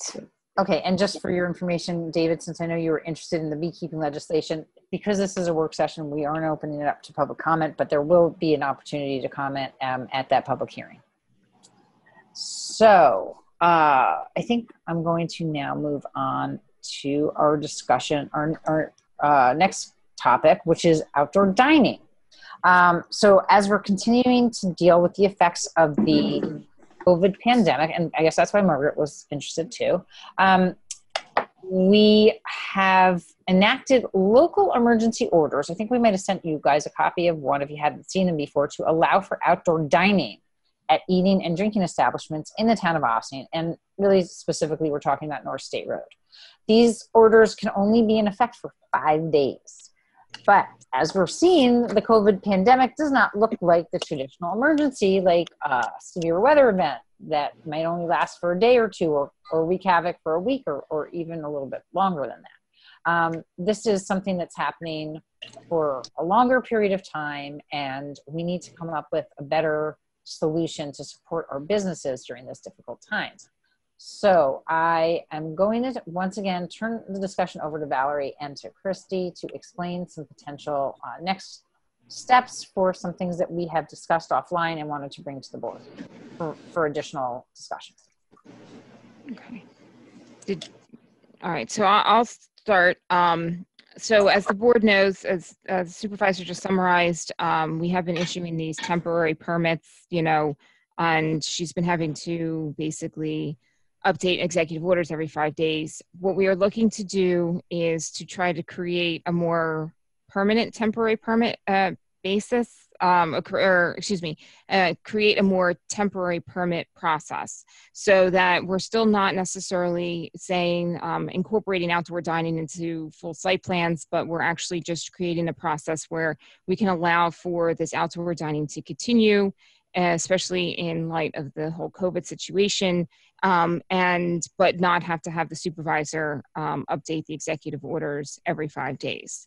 So we understand that the town is going through a comprehensive plan process, and we'll be looking at the various business districts and about identifying updates to the zoning code. So those will be worked in later on down the line, but right now we're trying to find a process that we can accommodate the current situation, as well as preventing to having to continuously update these executive orders. So we're looking for the board tonight to get some sort of guidance as to if you're open to us looking at a more of a, I'm going to say, using in quotes, permanent temporary process just for until COVID, at least, or the executive orders change or the rules and regulations change in COVID, to allow for the extension of the outdoor dining. Okay, right. So I think that makes a lot of sense if we can come up with a way to do that allows us some form of assurance for our businesses, and also that gets us out of the business of having to do something every 5 days, which is obviously not the purpose of what that emergency order was really supposed to be for. And I kind of wish that the governor had given us some other options, but since there isn't anything else right now, and I'm not exactly sure. I'm going to find out on Thursday morning when I'm meeting a group of planners and zoning board members and municipal officials to talk about how everybody's operating under this new normal.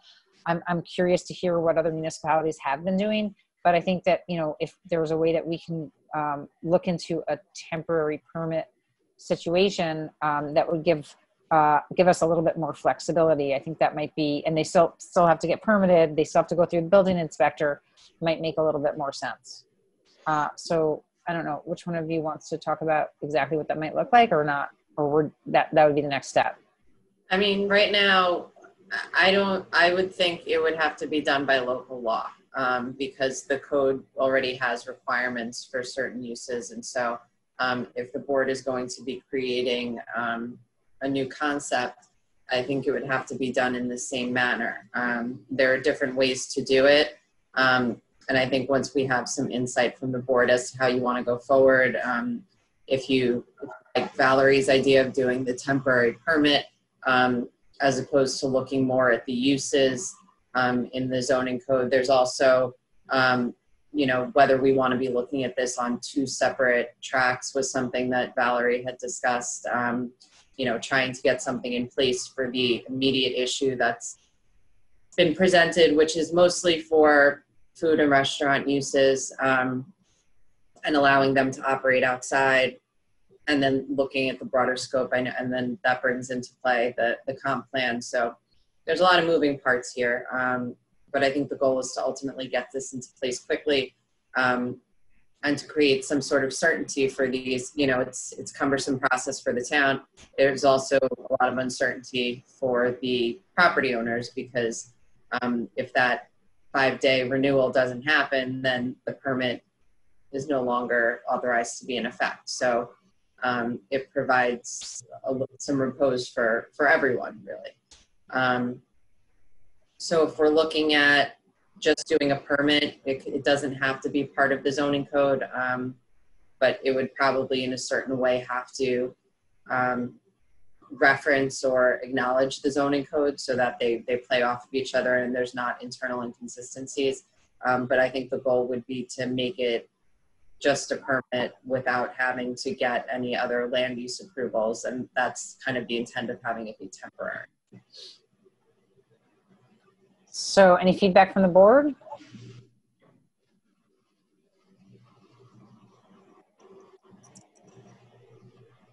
Anybody?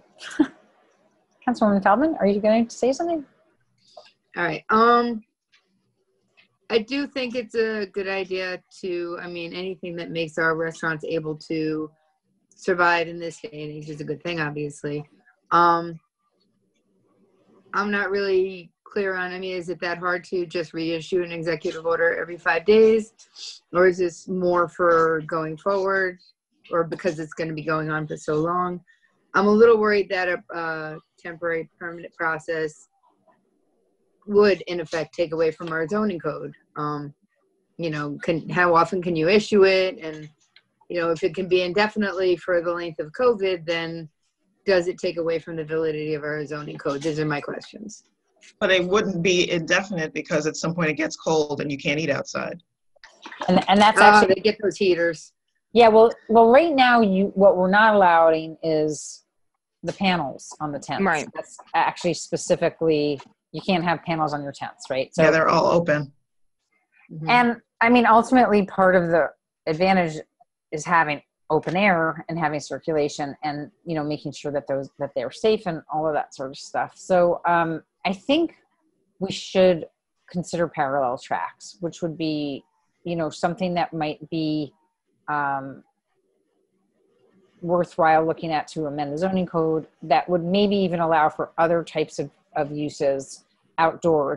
We're not just talking about restaurants. So whether it's a you know, a Pilates studio that wants to have a workout space in the parking lot. And remember, a lot of these parking lots right now are underutilized because they're just not getting as much business. And also the indoor uses are maybe even not allowed. Like, you know, a lot of the obviously the gyms and fitness facilities can't just run their regular fitness programs. So looking at making it easier for our businesses to succeed and thrive at a difficult time, I think is incumbent upon us as a board to figure that out. So I think what would be great is if we could work on parallel tracks where we could come up with a temporary solution that would be short term. And again, I think probably would end at, like, as Councilwoman Shaw was saying, with the weather getting colder and less likely that people would be wanting to eat outside, and look for, you know, ways. And I mean, it may be that we say, okay, well, we're now going to allow tents with sides and heaters because you're now expanding your square footage and doubling it into, you know, you're giving yourself the ability to double your square footage. And if you can only have 50% capacity, that would allow you then to bring yourself back up to where you were before, and, you know, what your investment in your brick and mortar business was all about, and what you thought your business that you would be able to do. If it turns out that's not going to work for a variety of reasons, whether for fire code reasons or safety reasons or just taking up too much space, then that would also be something that has to be evaluated by our building inspector to make the determination, and or again, I don't know if it'd have to go back to the planning board for site plan approval.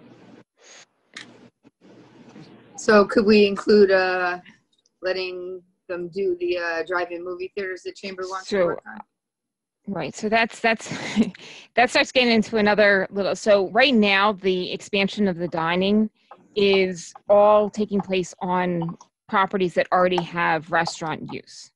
So it's basically taking that restaurant use and expanding it into the outdoor arena, where doing drive-ins would be creating a new use. So is it possible at some point, you know, to incorporate that into the zoning code? Yes, of course. But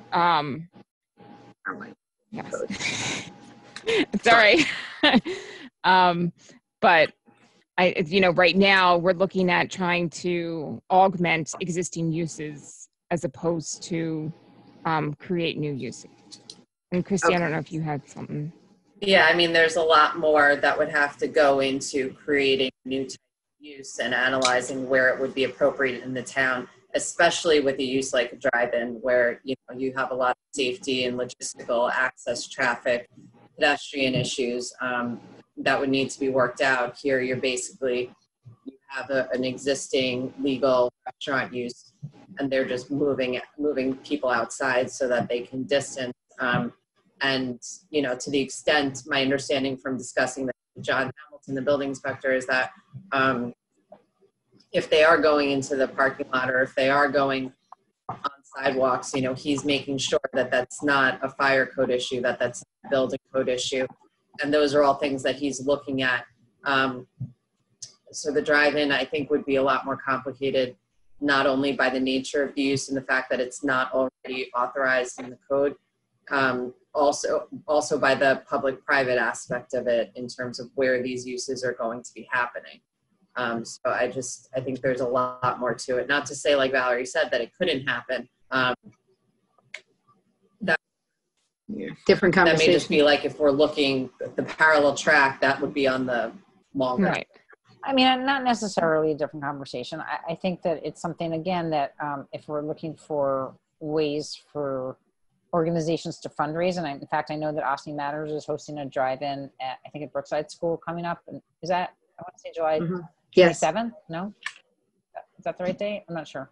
I think I don't know. August. I think it's August? Oh, maybe it's Yeah. August. Maybe it's the first or second week in August. Yeah. Okay, yeah, I think they pushed it back. But they're hosting a drive-in at Brookside School, which, you know, we don't have any control over the schools. Not that we have control over Brookside anyway, but that, you know, they're exempt from all of those code restrictions. Schools are. But it doesn't necessarily mean, you know, certainly we've talked about making our parks accessible for that. Our parking lots, and if there are other places that make sense. Right now, the only things that have been proposed, well, I shouldn't say it. I think Maryknoll has come up. I've heard Bethany come up, and they happen to be in residential districts. So it gets a little complicated just in terms of timing. When you show, when it gets dark out at night right now, I mean, as it gets, you know, whatever, later in the season, it'll get darker earlier, so it's less of an issue. But, you know, noise and our noise ordinance becomes an issue. Yeah, I think Club Fit was brought up, which I didn't think that was a bad idea, because you're going to disturb Suburban, who's very good at being noisy anyway. Club Fit is a good idea. So I don't think that it should be off the table at all. I think we should consider it as part of this temporary permit situation. So you want to consider this as part of what we're talking about right now in terms of the restaurant? You want drive-ins also?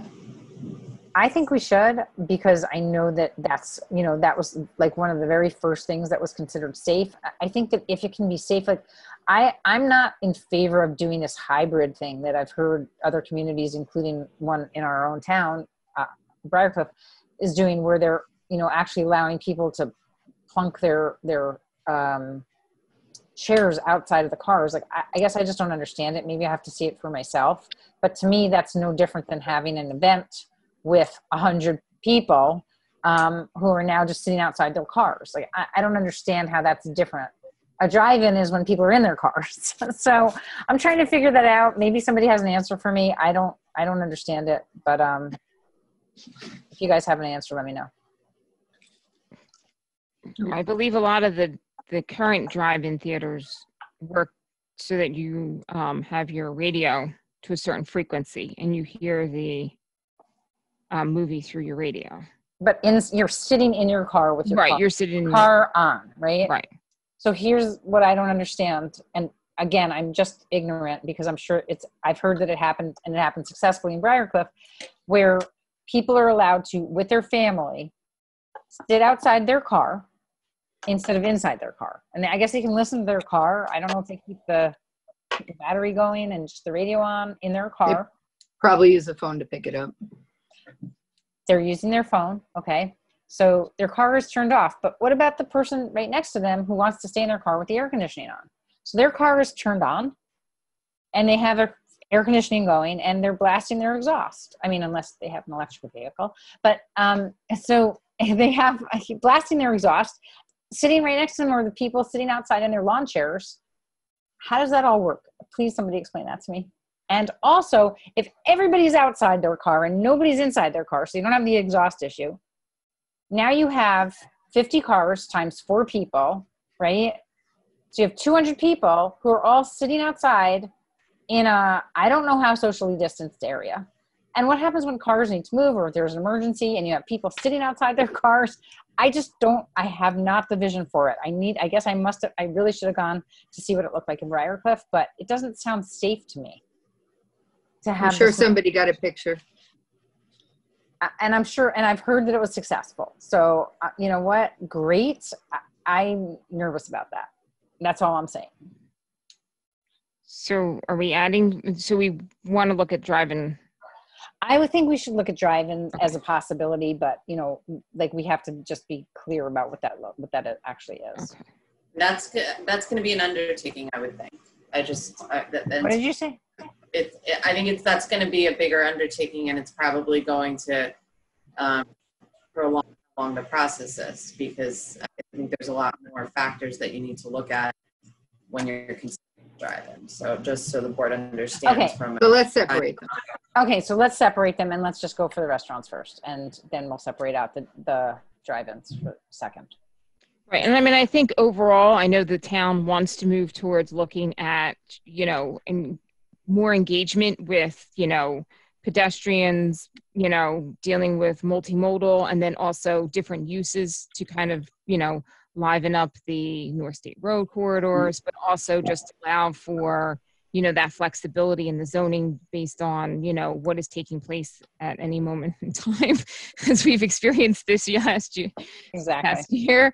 But I mean, so we can, as we move through, you know, the next number of months, we can start taking a look at, you know, a number of these uses that are coming up or ideas that are being generated, because if they work and they are successful, people are going to want to retain them. And that's the same thing with the outdoor dining. But right now, this will at least allow to bridge that gap between the more permanent situation, but not having you have to, you know, write executive orders every 5 days. Okay.